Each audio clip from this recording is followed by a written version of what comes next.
Hello students, hope you all are doing well, and as I always say that stay at home, be safe and strictly follow the rules of lockdown given by the government. So, it's my fourth online video class on Indian financial system, unit 3rd, and my topic is hire purchase. So today we will see that what do we mean by hire purchase. Concept and meaning of hire purchase. Hire purchase is a type of installment credit under which the hire purchaser called the hirer agrees to take the goods on hire at a stated rental, which is inclusive of the repayment of principal as well as the interest with an option to purchase. Under this transaction, the hire purchaser acquires the property immediately on signing the hire purchase agreement, but the ownership or title of the same is transferred only when the last installment is paid.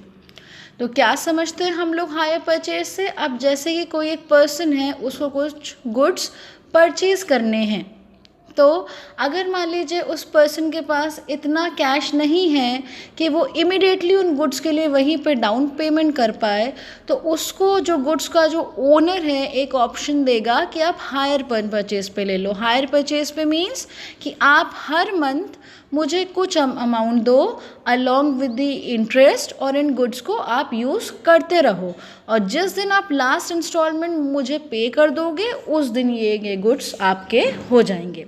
तो ये कहलाता है hire purchase.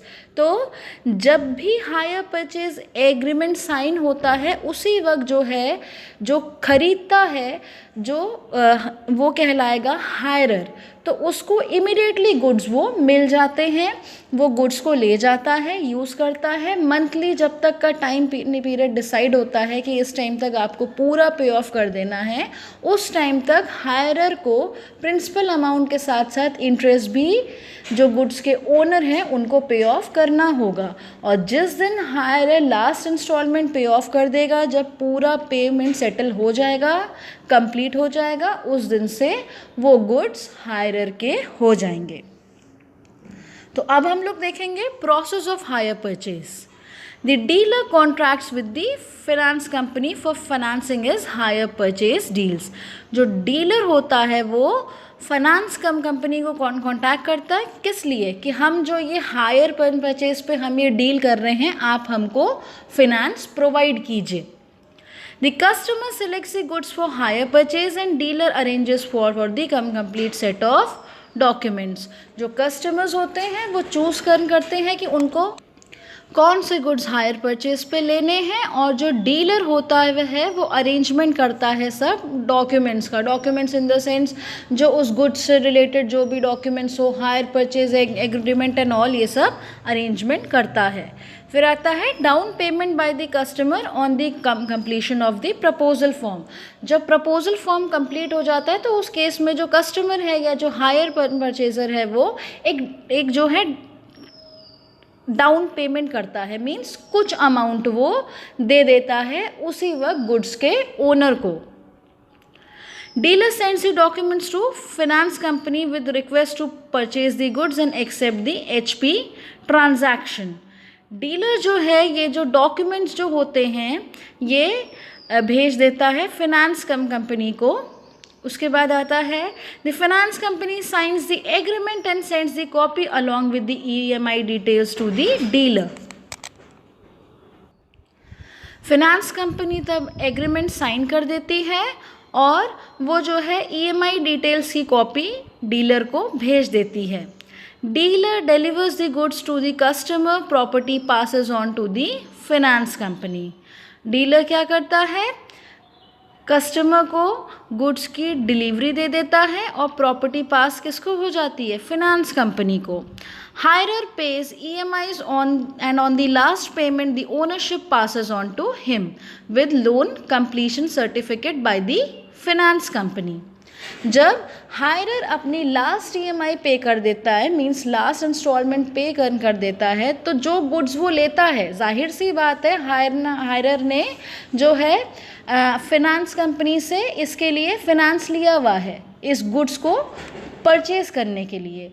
तो उस case में क्या हुआ है कि जो गुड्स थे उसकी ओनरशिप फाइनेंस कंपनी के पास थी तब तक जब तक कि हायर परचेज़र लास्ट इंस्टॉलमेंट पे ऑफ नहीं कर देता।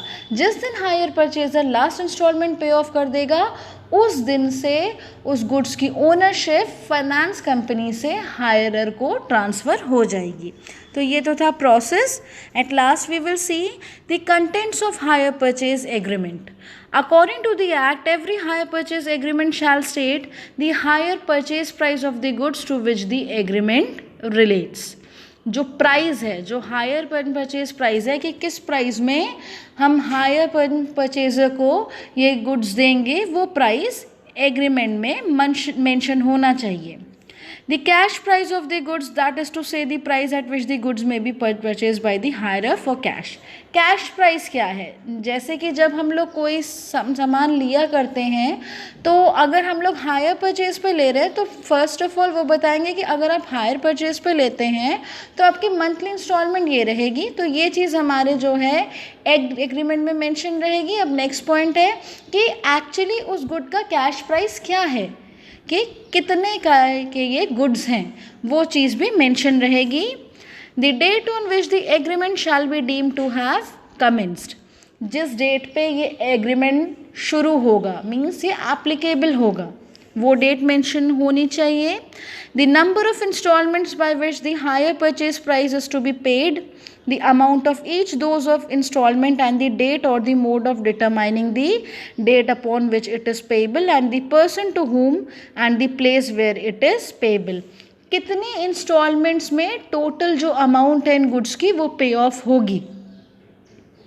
जो हायर परचेजर जो इंस्टॉलमेंट देगा तो वो कितनी बार देगा, ये चीज़ भी मेंशन होनी चाहिए एग्रीमेंट में कि अमाउंट क्या होगी उन इंस्टॉलमेंट की, डेट क्या होगी, मोड क्या होगा। मोड इन द सेंस कि हायरर कैसे पे करेगा, वो ऑनलाइन ट्रांसफ़र करेगा या तो बैंक से जो है नेफ्ट कराएगा, आरटीजीएस कराएगा, या तो चेक देगा या तो कैश देगा। ये सब मोड भी मेंशन होना चाहिए और जो प्लेस जहाँ पे वो देगा आके।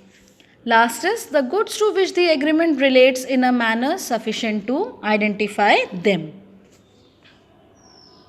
जो गुड्स हैं उनके भी बारे में डिटेल होंगी कि हाँ इतने गुड्स दिए जा रहे हैं, ऐसे गुड्स हैं, इस नाम से हैं एंड ऑल।